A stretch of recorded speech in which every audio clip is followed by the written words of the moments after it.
is the Lifelong Learning at Virginia Theological Seminary's Connecting Your Communities, Integrating Social Media. And I'm here with Brother Luis Hernandez Rivas and Elizabeth Penix Leach and our brand new student seminarian, Mary Beth Sanders Wilson. And we are really glad that you are here with us. We are training our new seminarian student workers that are coming in for this year. So please give Mary Beth your grace and all of us, because yeah, it's August and year 2 of a pandemic. So there we go. Mary Beth, can you fast forward to the next slide, or advance slides, please? Here we are. I am Charlotte Hand-Friesen. I'm your host. I am filling in for the eFormation Digital Missioner for Lifelong Learning. And I am here with Elizabeth Penix Leach, who is our communications manager for Virginia Theological Seminary, and she's an Episcopal Communicators Board member. And with Brother Luis Hernandez Rivas, who is a seminarian and another communicators for Latino Ministries. And if you haven't caught him on TikTok, you surely should. He is got a phenomenal TikTok presence. And I'll let them do their own little introductions in just a minute. But Mary Beth, if you will advance to the next slide. And Luis is going to pray us in. And before we do, I just want to again welcome everybody. This is our first eFormation webinar for the program year of 2021-2022, and we are here in the midst of a little bit of chaos in the world around us. And so I hope you take the next hour, 45 minutes to an hour, to focus and to listen and to give yourself the gift of time, and join us on Facebook, or join us on a webinar on the recording as you are able. Please use the chat for any questions, for any comments that you have, and the Q&A for questions. That's the difference. The comments in the chat box, questions in the Q&A, and we will get to a question and answer portion. So welcome, Luis, please.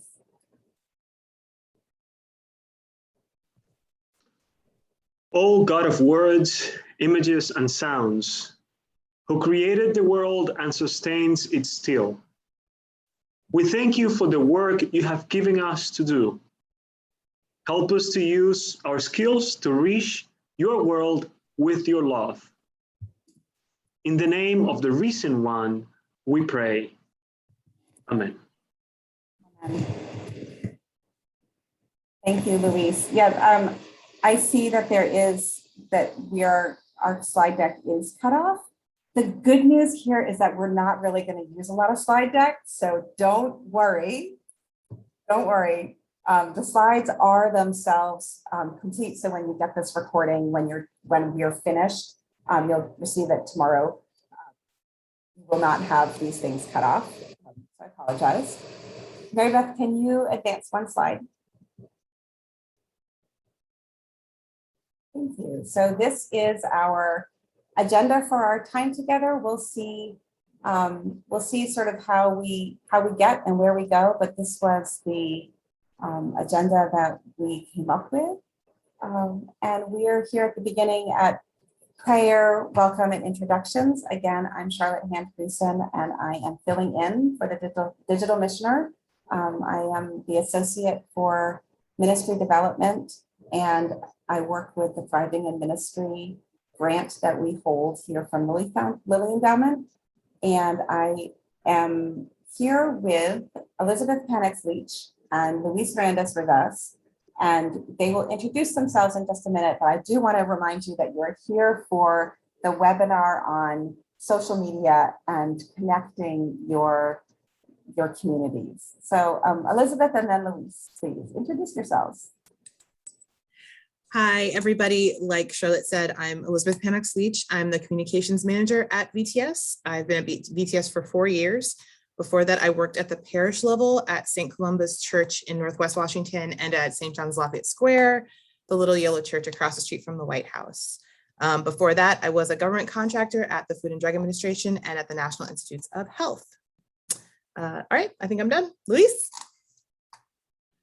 Sure, thank you, Elizabeth. I'm Luis Hernandez. I am coming to you today from Virginia Theological Seminary, where I am a seminarian, a postulant from the Diocese of New York. And before that, I did ministry in New York for a few years. Then I come from Michigan. I come from Dominican Republic many years. I'm born and raised in Cuba. So we've been all around international experience, but just happy to be here. Again, a seminarian here at VTS. Thank you. Thank you, you two. So the agenda for our time is we're going to talk about what we're here to do, what it means to minister, to really have a ministry on social media. And within that, how do you reach the people that you want to reach, and who are the people that you want to reach? We'll take a break for questions at 3:30-ish, and then we'll talk a little bit about making good fences to maintain your own sanity and to maintain the integrity of your social media platforms.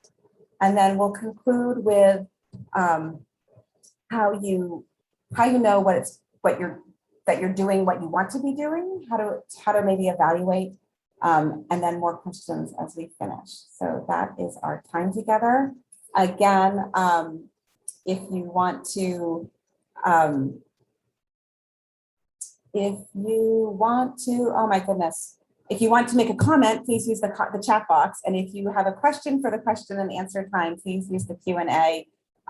Mary Beth is behind the scenes. She will read those questions and answers and make sure that we're on track with what you want. And she'll also answer technical questions if she can in our chat box. And we're also joined, I think, by my colleague, Catherine Malloy, also from Lifelong Learning in the chat box. So she can also answer some technical questions. Great. So Mary Beth, we can stop slide sharing for the time being. Yay. And I think if you want to hide, Mary Beth, if you want to hide people's cameras who aren't on, you should be able to do that.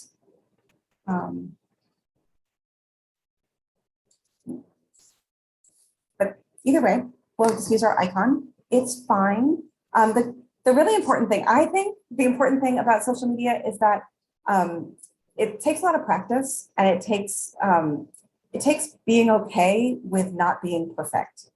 And I think we'll get into that in a little bit, but so anyway, our first topic is what are we talking about? What is social media ministry, or ministry on social media, or ministry with media, however you want to say it. When I started doing eFormation in 2014, we were still talking, we were trying to get people onto the leading edge of curriculum that you download, that you don't get in a box in your mailbox. And clearly, well into this current pandemic, we are really good with things don't happen necessarily face-to-face within like breathing distance. This is using screens is a ministry. And I would love it if Luis, you would talk a little bit about how you see social media and ministry, and then Elizabeth, if you would chime in. Yes, thank you, Charlotte. I think that social media ministry is not really an option right now. We might think that we have the option of doing some kind of social media ministry or not. But in my experience, that's not really an option. I think that ship has already sailed. If you want to exist in today's world, in today's ultra-connected world, you have to have some kind of social media presence.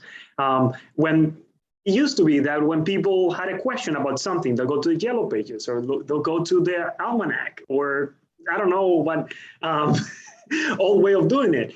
And we don't do that anymore. Now, the first thing, you're talking to me about, oh, I'm in this church that is so special, what is or not. And while you're talking to me on the same time, I'm going online and seeing what is their social media presence, what are they doing.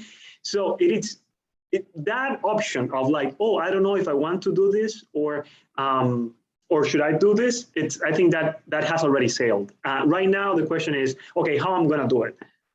Because to some extent or the other, we need to be there. The other thing is about social media that comes to mind and doing ministry there is that it has to be a goal in itself. Sometimes we want to use social media as a proxy. Okay, I'll be on Facebook and I'll invite people to church. That is wonderful. But the only way you're going to be good at what you're doing is if you make it a goal in itself to minister to people where they are at. We all say this, no, we need to meet people where they are at. Well, today they are in social media. So we need to minister to people there. And we'll talk later about engaging social media with real personal corporal presence in a place in 4 rooms, but that should not be your main objective. Your main objective has to be to minister to people where they are at, and in this case, that locus, that place is social media. So with that, Elizabeth, what do you think? That is a tough act to follow, just so you guys know. Okay, so I think kind of taking what Luis said and expanding a little bit more, to me, it's a place, social media is obviously obligatory. I've been doing it since I was probably 17 years old. That's when Facebook came out when I was 17. So I've just aged myself. But I think that that's also where we build our community. We extend the church day, not from Sunday throughout the week, where we can connect with people when they're not physically in the building, but they're still welcome as part of our community. And again, to me, that is the place where radical hospitality starts. The hospitality doesn't start at the church door anymore. The hospitality starts online on your website, obviously, where you have your up-to-date information, which I've talked about in information before, but we also talk about it on social media where we're showing pictures of our community life, we're showing pictures of our worship, we're showing people what it's like to be a part of us and welcoming them into that space. And so it is sort of meeting people, like we said, meeting people where they are, but they're online and they're not physically going to be knocking at the door. And I think that we've all kind of picked up on that in the last 18 months of madness. So we're getting better at it every day, but of course there's always room to make changes, room to do different things. So that's what I think we're starting off. Thanks, Elizabeth. I want to take my own self words, take a step back, and sort of pick up on what Luis said about the yellow pages. We are actually both.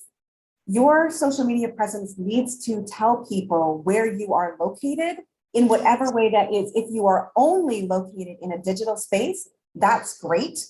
But if you also have a physical location and service times, that should also be clear to find and easy to find. We used to distinguish between Web 0.0, which is the place where you go to find facts, the almanac version of the web, and Web 2.0, which I haven't heard that distinction recently, but that's the engaging, that's your sharing with me, I'm sharing with you. This is actually my kitchen table, even though it's a screen. That aspect of hospitality. Elizabeth, you're absolutely correct, of radical hospitality. So and I'll say one other thing, just because we're not on TikTok, I mean, Luis is, but I'm not, or Snapchat or Instagram, like whatever the platform is, God is there. God is in those places. And if we're not there resonating with where we hear God in those places and see God in those places, then we've lost an opportunity to do what our mission is, which is to go into the world and preach the gospel. So once we agreed that we have to be oh, go ahead, Luis. Yes, I want to pick up on that idea because it's great. Sometimes we say, oh, I need to be there because I need to take God there. That's a bad way to start doing this conversation. And speaking theologically of social media ministry, God is already there. We are just going to be part of that conversation that is already happening. And that if we are not present, then we don't get a voice in that conversation. But that, don't even doubt it.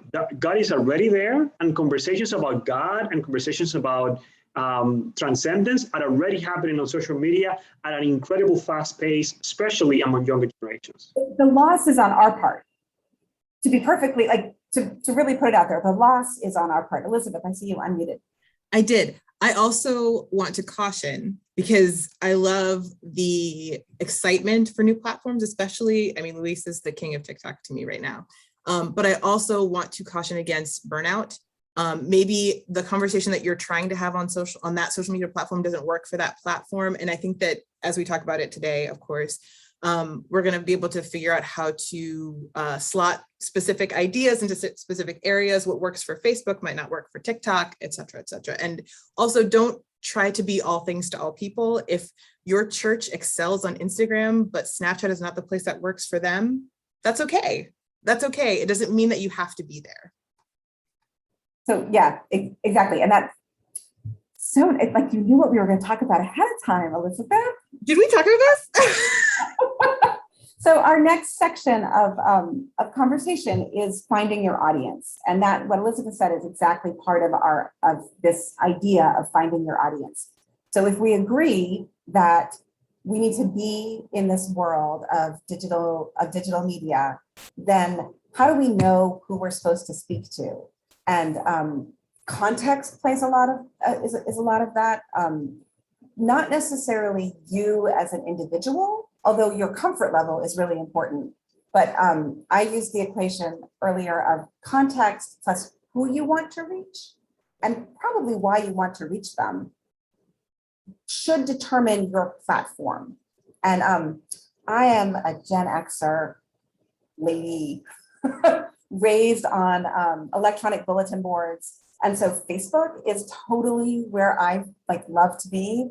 And that is not either Luis's or Elizabeth's favored place. And I will say really briefly before I pass the mic to them, and they can speak a little bit more about this, why I like Facebook. And so I'm going to answer this equation backwards, because I had to think about why Facebook was so important to me. And it's because I can really engage in long conversation. I will ask a challenging question. And if you're Facebook friends with me, and you can certainly Facebook friend me, you'll see I ask pretty challenging questions, but I don't just drop them. I will go back and check on each and every person and make sure they are not feeling, I wouldn't say ostracized, but that they're okay, that they're doing okay, that they're not going off into the wilds. And when we talk about boundaries and rules, we'll get into this a little bit more, but I cultivate that conversation. And to me, it's a conversation on Facebook. And that's why I choose that as my platform. But I would love it if Luis and Elizabeth, whichever way you want to answer these questions, what we mean when we talk about context, and I will jump in if you want me to, and what we mean by who do you want to reach. And to sort of prep that, I'll say, everything we do in ministry has a goal, has a why. And it can't just be because we want to bring people to God, because as Luis so clearly said, God is there. That's not, you need to articulate that why a little bit more. But context, if you want to talk about context, or if you want to talk about who you want to reach and how platforms shift when you answer those questions differently.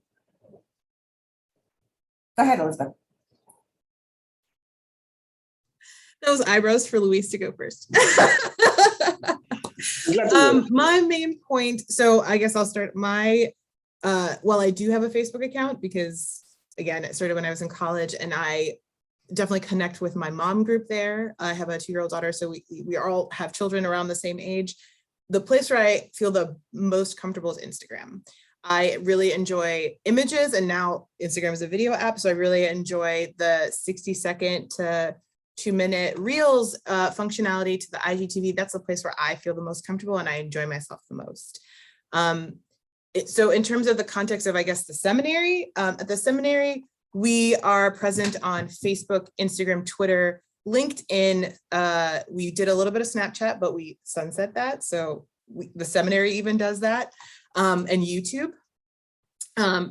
And we basically are looking for different people in different places. So on Instagram, the place what we're mostly doing there is recruitment. We want to show people what it's like to be present in our community, in our space, on our campus.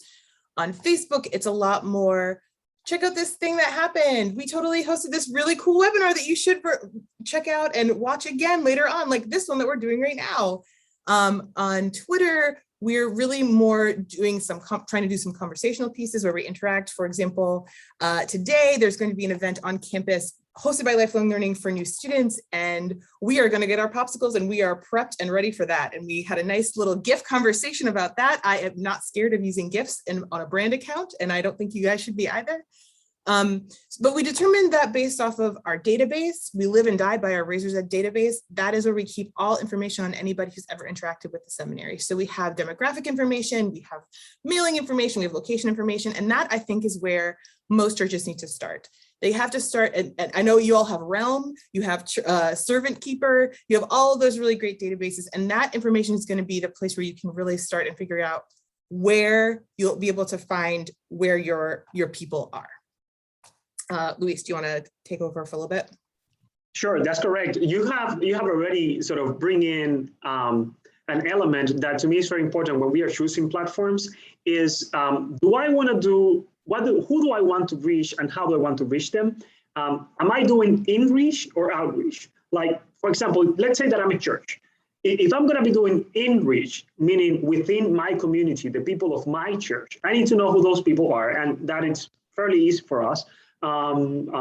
So maybe let's say, for example, if you're a church, you want to be on Facebook because most people demographically in our congregations are on Facebook, and you want to have Facebook groups and you want to be present in that Facebook group in the neighborhood. And you know, because that's the kind of, sorry, I went on the side there. So you want to be on Facebook, you want to talk, you want to talk to people where they are at. And then if you want to do outreach, people outside of your, you know, four walls, then who do I want to reach? Do I want to reach to younger people? Do I want to reach to millennials? Well, then you probably need to be on Instagram, which is an environment where to be more comfortable. Do I want to reach to Generation Z and beyond that? Well, maybe we can talk about TikTok, and that's another different element. But depending on what you want to do, is the app, is the environment that you will use, and that is, it's going to be really, really important. And then if you want to do outreach for a particular group, is when the groups in the neighborhood come in. For example, in Facebook group, those are very alive in our neighborhoods, and then you can do presence in those places as well as the church. But knowing your context, who do you want to reach, it dictates what app do you use. It's not about, oh, what is the latest one or the coolest one. They're all cool. They're all great. They have just different audiences, and depending on the audience that you want to talk to is the app you use and the form as well. So we know, for example, in Facebook, interesting questions, like Charlotte just said, that works really well there. And if you match them with a nice, attractive, interesting picture, that also, you know, draws attention, gets engagement. In Instagram, that would be a completely different medium. People barely read the comments in, you know, the description on Instagram. So you have to, whatever you're going to put there, you have to be on the image because the way you're communicating is different. But it really goes down to who do I want to communicate with, and then what app I'm going to use. I also think that the type of thing you're doing, so if it's an online event or an in-person event, like Facebook you can share events that way. If you're doing like a physical on-site event, Nextdoor is a great place because you're actually not trying to engage conversation necessarily as much as you're like, hey, we're here too.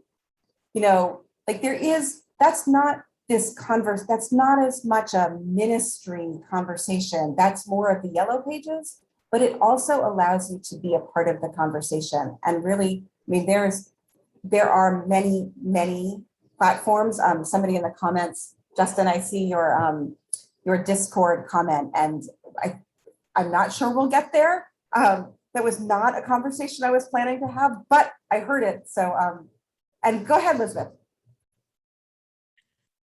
Because Discord is an open chat, It is not recommended for children under the age of 13. Above 13 is with parental discretion. I would caution against anything like that also for safe church purposes, if it's been evaluated by that kind of body, just because other people outside of our ecosystem can enter that area, and that's always a thing we're concerned about with kids. With Reddit, you're able to create subreddits that are private, so you can be invitation only. That might be more possible, but they will have access to other areas of Reddit. So maybe that's a conversation you have with your youth minister, your rector, and maybe some parents, just kind of see where you're feeling on that. Thank you, and thanks, Justin, for asking the question.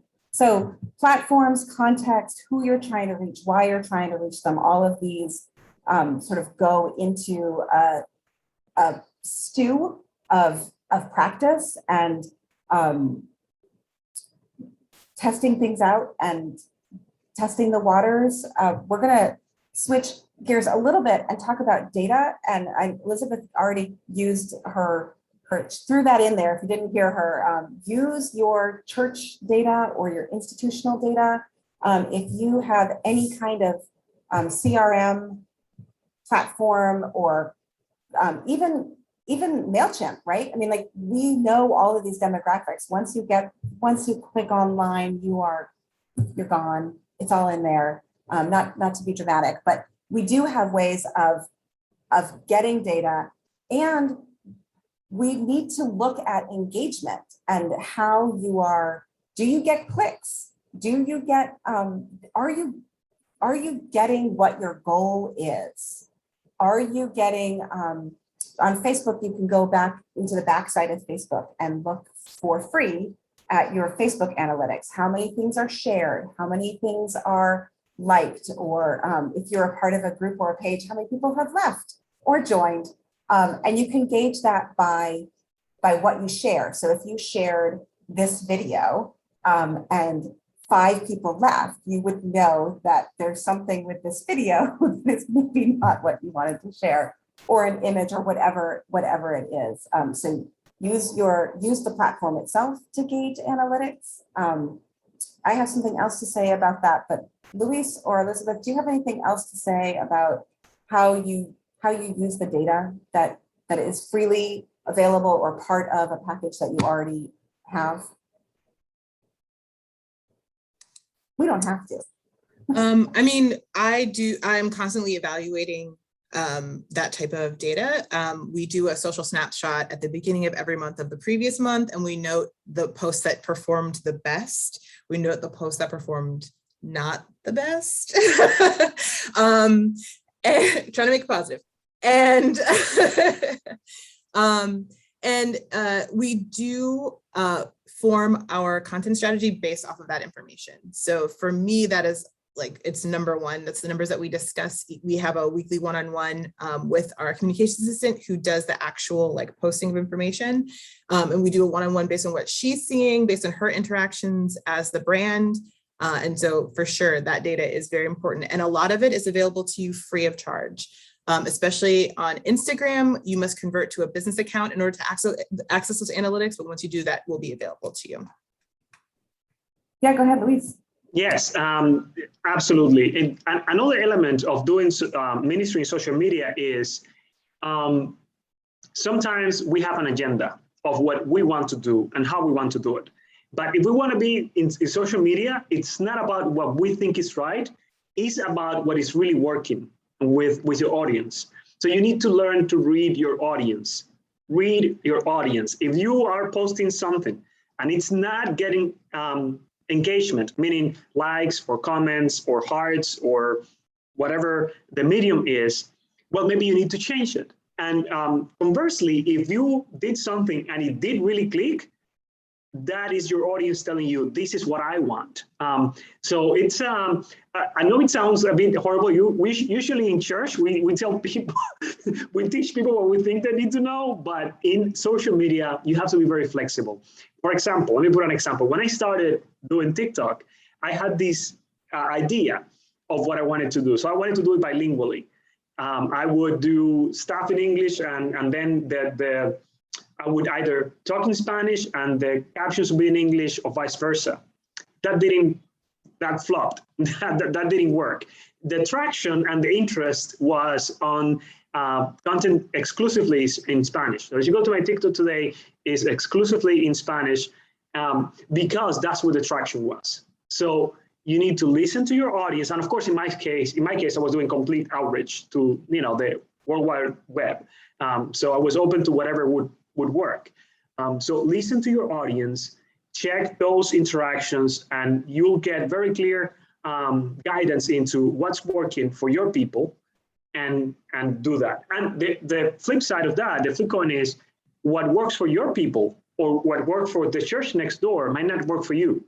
So this is for your people. In other churches, in another context, might work differently. So follow your audience.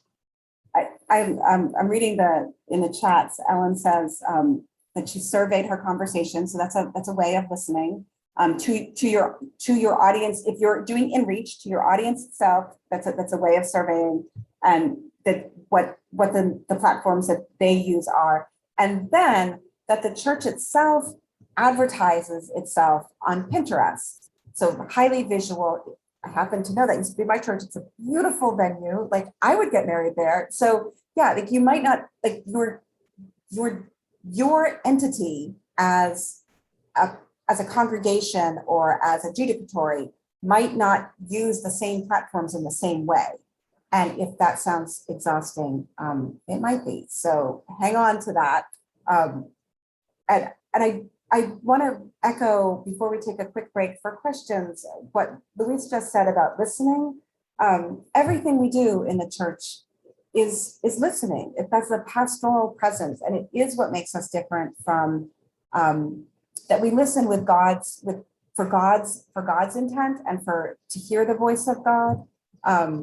We can take our cues from really great platform users, from influencers, from people who are doing a really great job using a specific platform.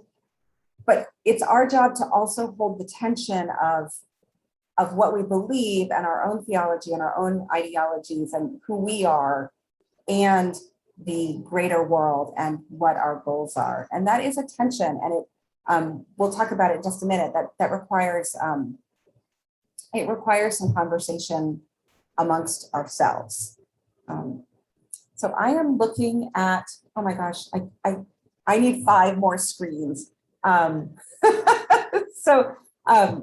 Erin had a great question in the question and answer, and I'm going to read it out loud, and then I'm going to ask either one of you, whomever wants to respond.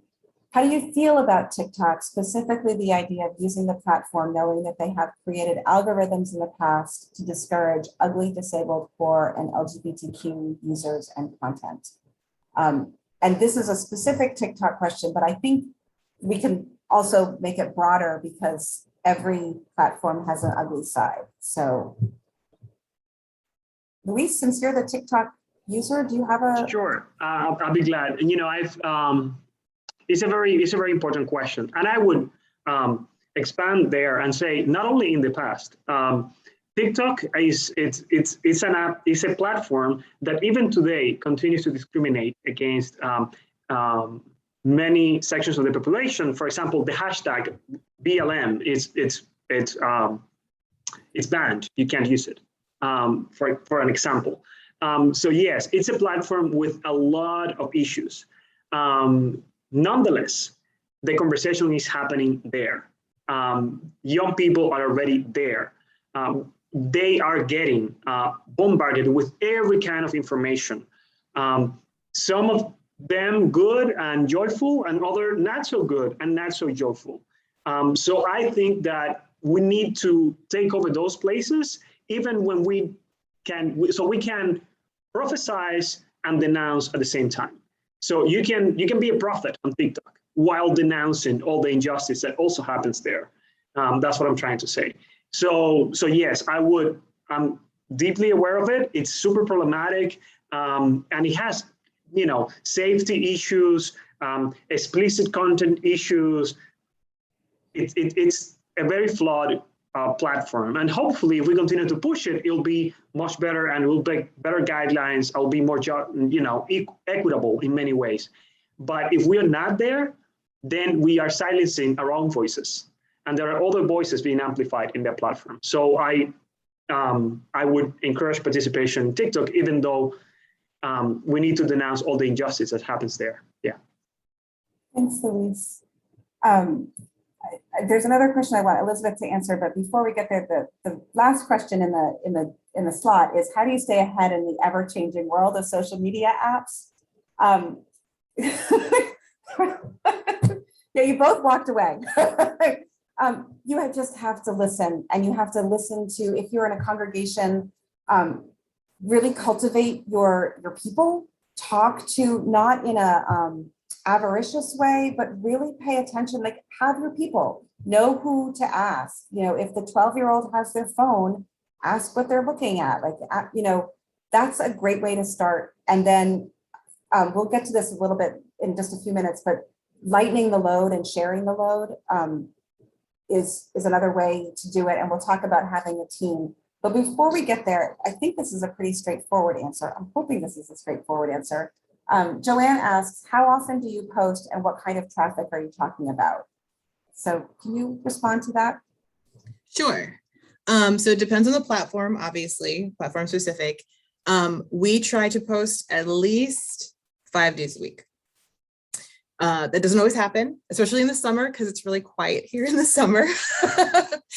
We had a lot of really great posts about our ongoing renovation of the library, which people really loved. But we really do try to post at least 5 days a week. I do try to honor the Sabbath, not only for myself, but also for the people who help me do this kind of posting, because it can be exhausting, especially after really big events. So for example, the seminary has launched a reparations initiative, and we received a lot of really great reaction, but we also received some negative reaction that was not wonderful to look at and kind of hurtful.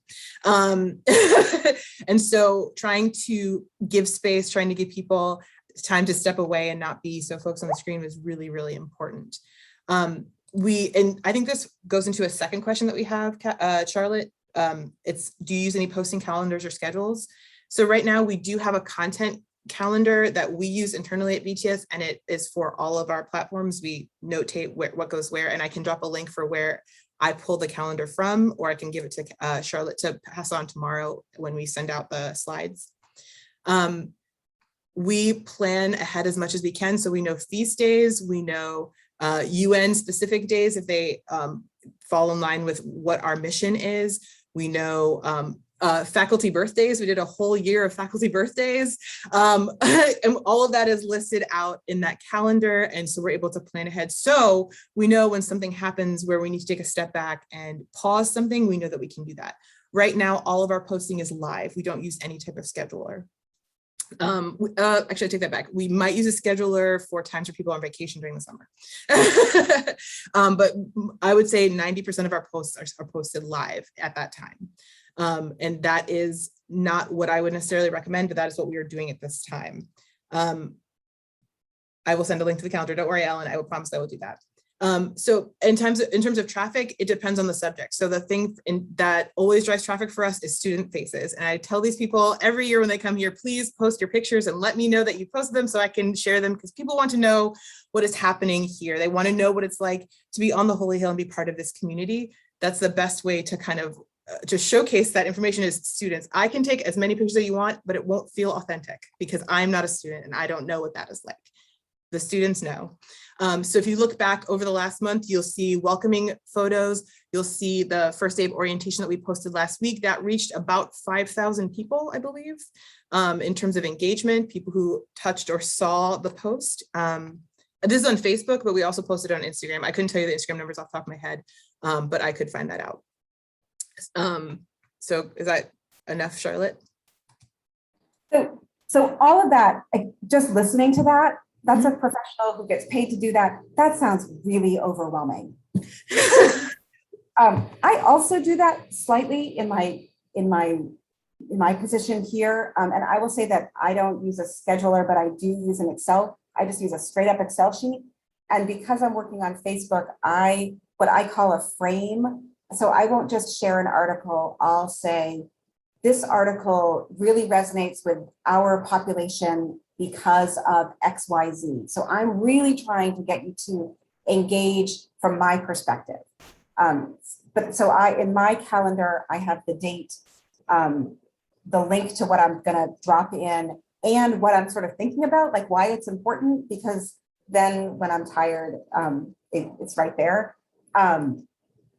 The more you post, the more you post. I mean, the more you post, like the algorithms, the more you post, the better. And the more interactions you have, the better. And this is where having a team, so there's a couple of portions of having a team that matter. One of them is being able to ask questions and share ideas and think about creating a strategy and a plan going forward so that you have a boundary as to what you're going to get engaged in. That's really important. Keeping your focus, especially as you start pretty narrow. But then this team will also know what, as a strategic planner, I would say what your vision and mission is. So everything falls within that vision and mission, and they're not going to go off doing something that you don't agree with. They're the ones that are going to share. They're going to share to your other platforms. They're going to recruit their friends to share. And I want Elizabeth to talk a little bit about her use of influencers. That sounds like a Kardashian phrase, but it really is something that we all can use. But the key takeaway here is that the more people who click, comment, and share, the higher your algorithm boost is going to be.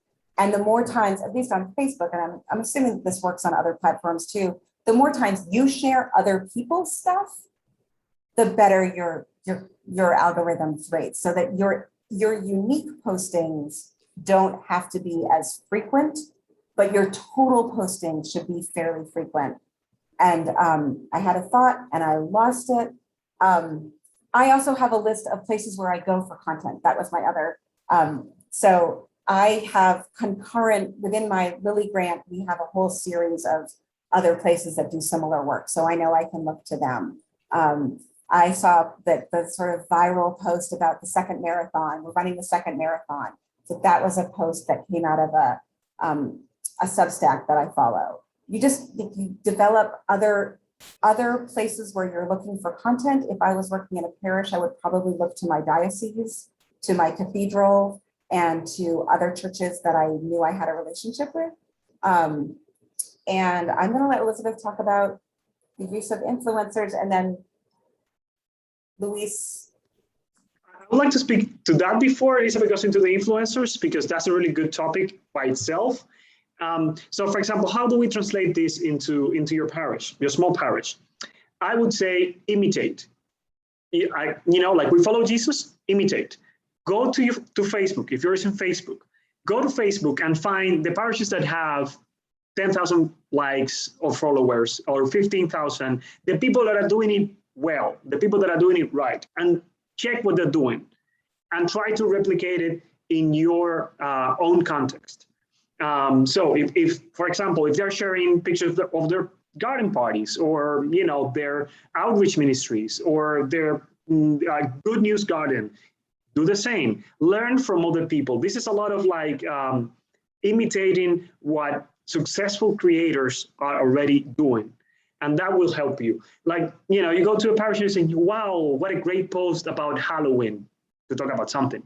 And we're not in Halloween, but you can schedule and say, okay, I'll clip this, I'll put it on a bookmark, and when we get to Halloween, I'll do it myself with, in my own context, my own parish. So you don't have to do everything yourself either. Involve people in your parish. This is not, especially when you're in a parish context, this is not a one-person enterprise, because if not, you're going to end up overworked and unable to really reach the way you want to. This is a great ministry to reach out to the people in your parish that are already doing it. I'm pretty sure you have people in your parish that are good at using Facebook or Instagram or whatever the platform you're using. Invite them, give them admin status or editor status, and allow them to post themselves and to, be in conversation, enroll other people, not a one person work job. If not, you're going to go crazy because it is and sounds like a lot. But yes, imitate, involve other people, and am I missing something? And calendarize is really helpful.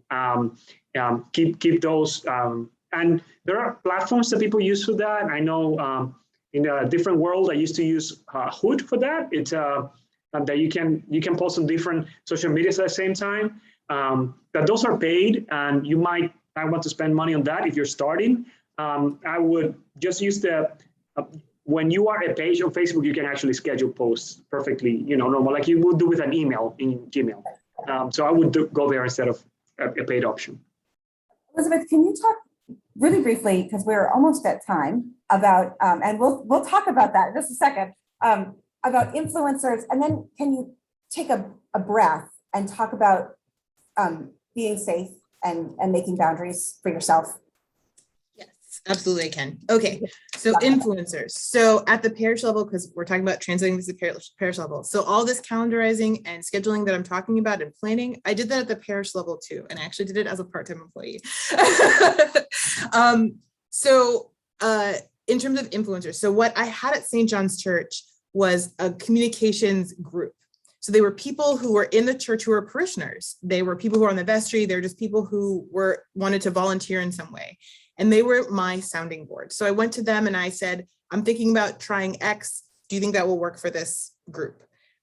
They were my champions. So when I would share that X, they would like it and share it and make sure other people saw it and help me boost my views in the algorithm, which is really, really great. That's where I would kind of start. Try to find a small group of people. Maybe your rector can help you kind of gather some people together.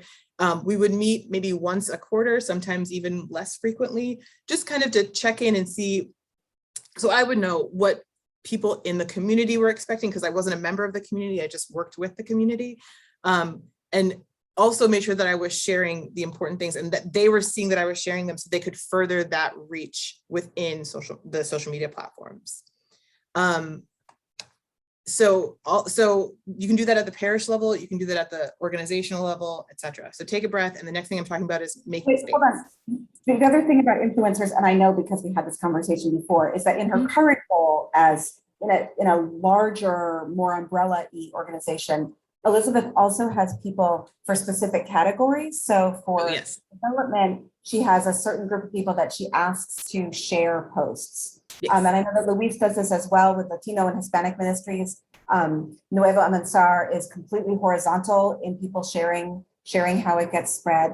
So actually reaching out to specific people and saying, could you please share this? We really need your help, your lift is another, like, be really clear, ask, could you do this? Oh yeah, I have no shame. I will say, I really would need you to share this post for me. Thank you.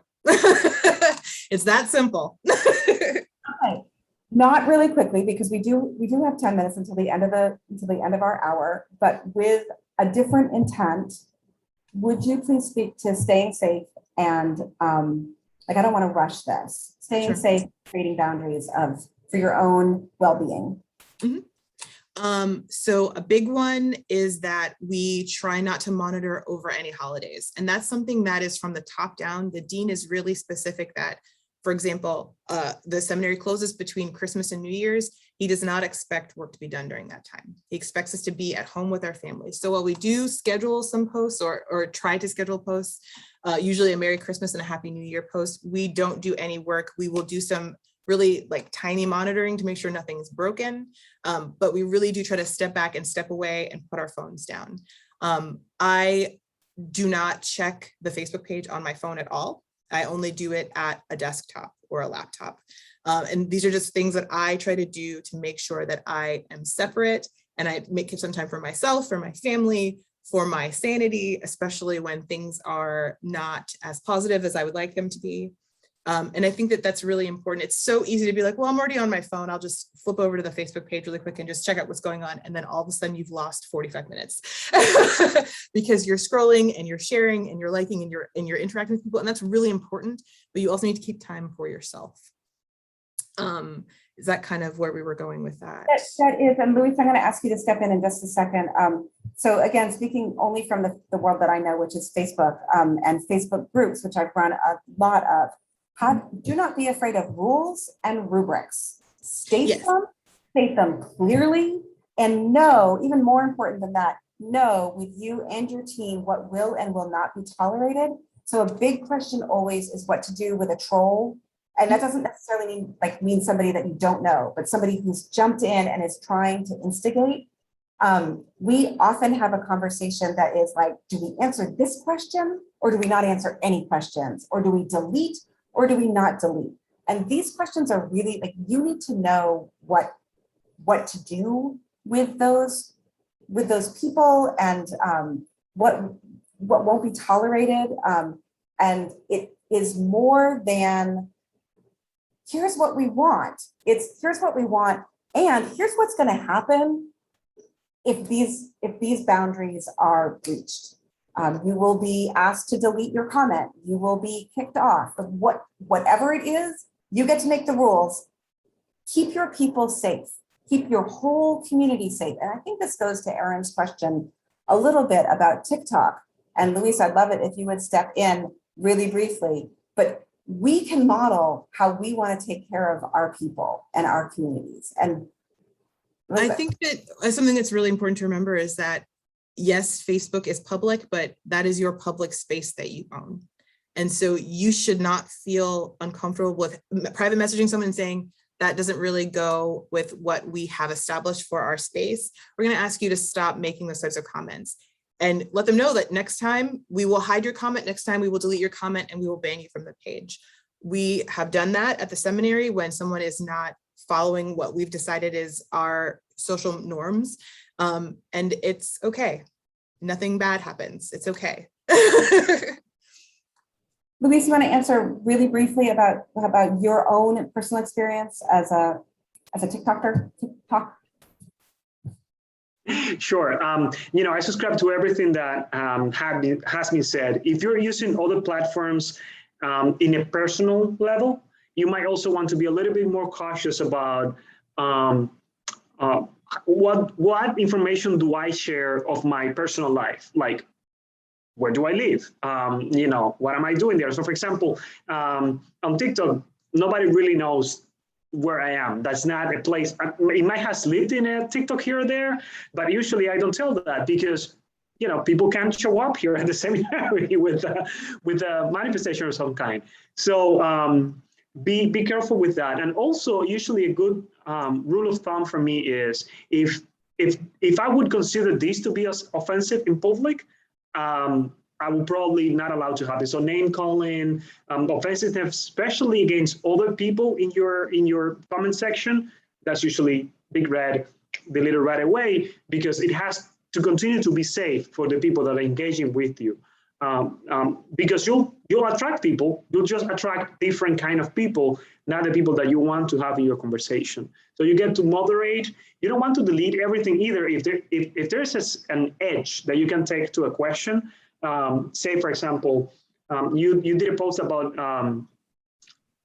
racial justice, and people made a comment that was not good, but it wasn't offensive. Then you can take an edge to that comment and use that comment as a way to go deeper into the topic. That is fine, but usually if there is foul language or things like that, there are big no's, and certainly when they are offensive to people, yes. Attacks people. I think also, and I just need to slip this into, I think you also should definitely get your leadership involved. If somebody is constantly antagonizing, it's time for your rector or your COO or whatever the head of your organization or parish is to step in and have a conversation with them about what is appropriate and what is not appropriate. I think that is a really great way to also have the leadership understand like who is reaching out to us and who's being part of this online ministry that we're trying to create. They can see what's going on a deeper level. Yeah, thank you both of you. I strongly and clearly believe in boundaries for yourself and for the community that you're building, and to practice your own capacity to hold negative feelings and to to share them and to make sure that we as individuals are well taken care of, because tiring work sometimes to be in ministry, and it's very tiring work to be in ministry where we don't get to taste and see all the time. So thank you. We are at the very, very end of our time together, like super, super at the end. Joanne, Safe Church is a really good question, and I'm not sure what the answer is beyond many dioceses have their own safe churches. And I want to invite everybody. This recording will go out with our resources and my very bare bones slide deck, so you can sort of see where we're going with this. But I want to invite everybody to our office hours. I will certainly be there next week. Maybe, I don't know what Luis and Elizabeth's hours are, but because we had such a strong, lively chat conversation here, I really want to invite you to office hours next week. We haven't done eFormation office hours in a while, but I just put the link into our chat. You do have to register beforehand. That is a safety protocol that we developed. And we will go into the digital people will go into a separate breakout room.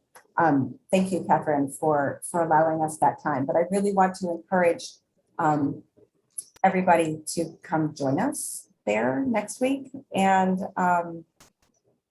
is that all we have to say? Luis, Elizabeth, parting words of wisdom?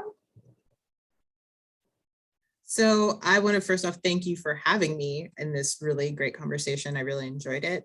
I think that my advice is to not overthink it. I think my advice is to have fun with it. So don't feel like it has to be perfect from the get-go, because that's the worst way to feel, because you're never going to feel like you've achieved anything. Just have fun with it, figure out your conversation, figure out where you want to be in the space, and just kind of enjoy yourself and just enjoy sharing this good news with people. Thank you, Elizabeth. Luis? Yes, I would say the same. Allow yourself to be gentle on this, and allow yourself to be funny and to be a little bit more relaxed. The other big driver of social media engagement is authenticity. So don't fake it, just be yourself and have fun with that, and people are going to see that, and that attracts more people. That's your honey that catches the flies, your authenticity. So be yourself in whatever platform you are, and that applies also to a church. Be, the identity of your church in the platform you are, and you're gonna be great. I'm pretty sure of that. And like Elizabeth said, don't wait. This is very, very important. Don't wait until you have like the perfect camera or the perfect microphone or the app that is going to solve it. None of that will solve it. Your cell phone will work 100% fine, better than most cameras that you can buy for $300 online. So start doing it. Start doing it, and be okay with flopping. You put something and it didn't get a like. That's okay. Don't be discouraged. Continue doing it. Thank you guys so much. That feels like the perfect way to end. Do not be discouraged. We will see you all on another webinar, and join us next week for office hours. Thanks so much.